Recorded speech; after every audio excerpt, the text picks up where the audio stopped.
Every single season, it's common for some NBA teams to be much better prepared in advance to each year's NBA draft than the others. However, as well prepared as some teams may be, luck plays a major role when it comes to the NBA draft lottery. That's even more evident for the teams picking in the first few spots, as ball drops in the lottery can, for example, be the difference from picking number 1 instead of number 5. Now, looking more at the far end of the lottery and the history of the 13th NBA draft pick, the number of really good players, and in some cases all-time great players like Kobe Bryant and Karl Malone that have been drafted with the 13th pick, defies the superstitions on that usually unlucky number, especially in this last decade. Could luck also play a role there?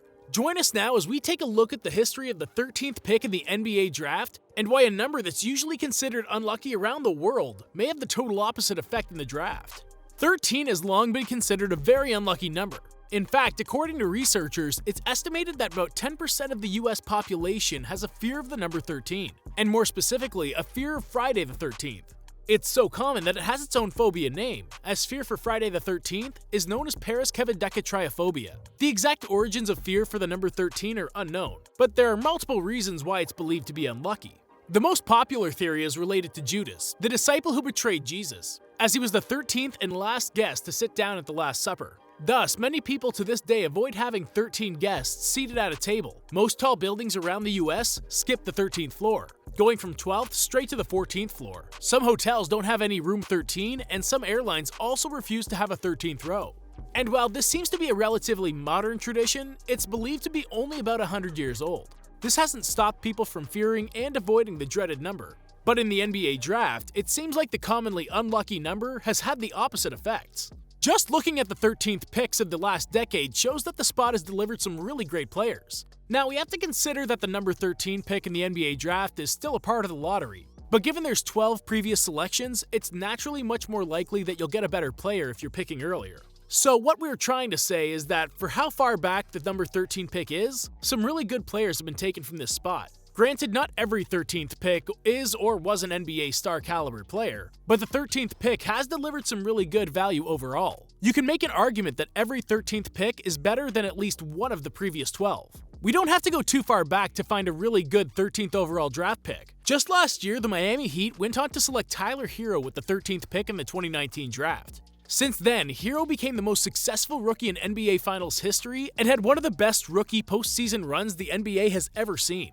It's not common to see a rookie get drafted and immediately become a key piece of a team's playoff rotation. Rookies in championship contender teams are usually benched in favor of the most experienced players and seasoned veterans. But the Heat drafted a hidden gem in Herro, a cold-blooded assassin. Herro had an amazing showing in the 2020 playoffs.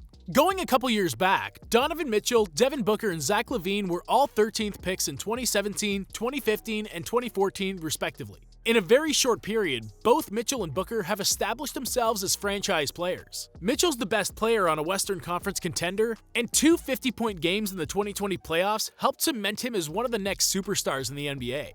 As for Booker, he also took his game to the next level with his NBA bubble play, leading his Phoenix Suns to an 8-0 undefeated run. Sadly, it wasn't enough to make the playoffs, but Booker still averaged 31 points on over 50% shooting from the field. That's nothing short of amazing. Now, Zach LaVine isn't a star on Mitchell or Booker's level yet, but he's still the best player on his team and averaged 26 points per game last season with the Chicago Bulls. He certainly has all the tools to take that next big step.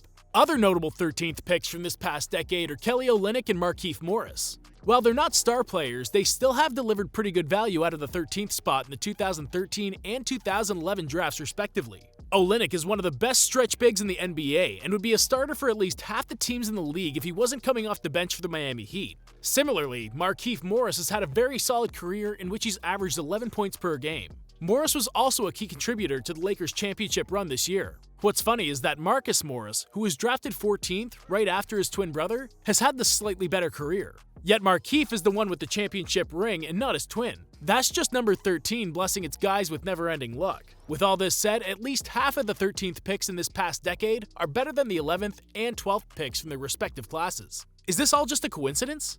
One answer that may explain why more number 13 picks from this past decade have been more successful than other 13th picks from the 2000s and before is that the league is more talented today and the competition, compared to previous eras, is off the charts. This makes it possible for teams to still be able to find solid talent at the end of the lottery. In the past, the most talented players came off the board early, and the rest of the guys drafted would be, at most, solid role players throughout their careers. Some notable 13th picks from earlier decades include Richard Jefferson from the 2001 class, Corey Maggette from the 1999 class, and Jalen Rose from the 1994 class. All of these players had a really good prime and multiple 20 points per game seasons. They just never reached all-star status. Still, there was a slim chance you could hit a home run when picking at number 13 in the draft back in the day, as did the Utah Jazz and the Los Angeles Lakers. The two names that stand out from the group of 13th picks are Karl Malone and Kobe Bryant. They're two of the highest scorers in NBA history, and their names have been immortalized through the multiple records they've beaten. But how did these two studs slide all the way down to 13? Karl Malone was already nicknamed the Mailman before the 1985 NBA draft came around. But apparently few scouts knew how good Malone was and how much potential he had. This was the infamous draft that gave birth to one of the most popular draft conspiracies in sports, surrounding the New York Knicks winning the lottery and the Patrick Ewing sweepstakes. Ewing was by far the most coveted prospect at the time, and the rest of the attention was on players like Wayman Tisdale, Xavier McDaniel, Chris Mullin, and others. The NBA's official biography on Karl Malone says, if professional scouts had correctly predicted the impact Karl Malone would have on the NBA, Malone would have been picked much higher than 13th in the 1985 NBA draft.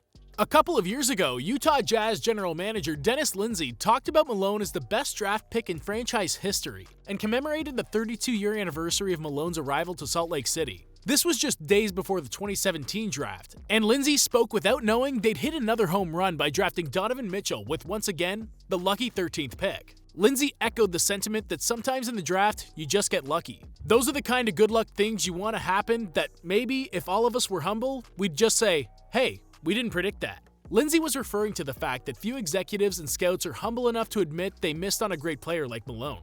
In fact, the Jazz didn't even think Malone would be available at 13 in the 1985 draft. They loved what he brought to the table, but shifted their focus to other prospects that were likely to fall to the end of the lottery. But that day, the Jazz's head scout went to then head coach and general manager Frank Layden and told him he had no idea why Malone was sliding down as their time to draft came closer. Layden later found out that his coach wasn't giving him high marks. He's tough to handle, and he has a temper and all these things. They weren't sure that was the exact reason, but the Jazz still took a chance, thinking it was impossible to pass on that sort of talent. That decision changed their franchise forever.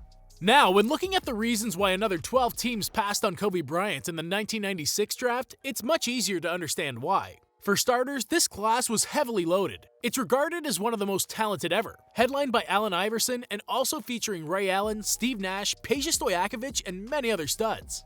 The second reason is back then, few teams dared to pick guards so early in the draft, believing it was safer to go with big men. For what this is worth, the 1996 draft was an exception, with Iverson, a 6-footer, going number 1 overall and a total of 4 guards getting drafted in the top 10. The third, and perhaps most important reason, was that Kobe was coming straight from high school. Bryant opted to declare for the 1996 NBA draft after watching Kevin Garnett get drafted 5th overall by the Timberwolves 1 year earlier, thinking his talents would be enough to enamor teams. But before Garnett, no other player since Darryl Dawkins 20 years earlier had been drafted straight out of high school, which was a concern for NBA teams. They didn't know if Kobe was mature enough to hang around with adults and keep up with the huge players in the league. Bryant couldn't even sign his own contract at the time, as his parents had to co-sign for him given he was only 17 years old when he got drafted. It was hard for GMs to pass on other grown-up, experienced guards to select a teenager. The Lakers were only able to get Kobe because they had previously agreed to trade center Vlade Divac to the Hornets. The deal was put on hold because Divac had threatened to retire, so Kobe wasn't immediately traded. But when Divac finally agreed to the trade, then Hornets head coach reportedly told Bryant they didn't need him anyways. The rest is history, and Kobe has left an indelible mark on the game of basketball. It'll be interesting to see if number 13 continues being a lucky pick in the future, or if the 2010s were just an exception. Chances are teams continue getting good players out of the 13th spot, considering how much more talented the league gets with every passing season. But the question will be if the upcoming 13th picks can continue overachieving or even performing better than some of the 12 men that get drafted before them. Do you think the 13th pick is truly a lucky number within the NBA draft? Will the luck of number 13 continue in upcoming drafts? Let us know in the comments down below. And as always, don't forget to leave a like on the video and subscribe to the channel.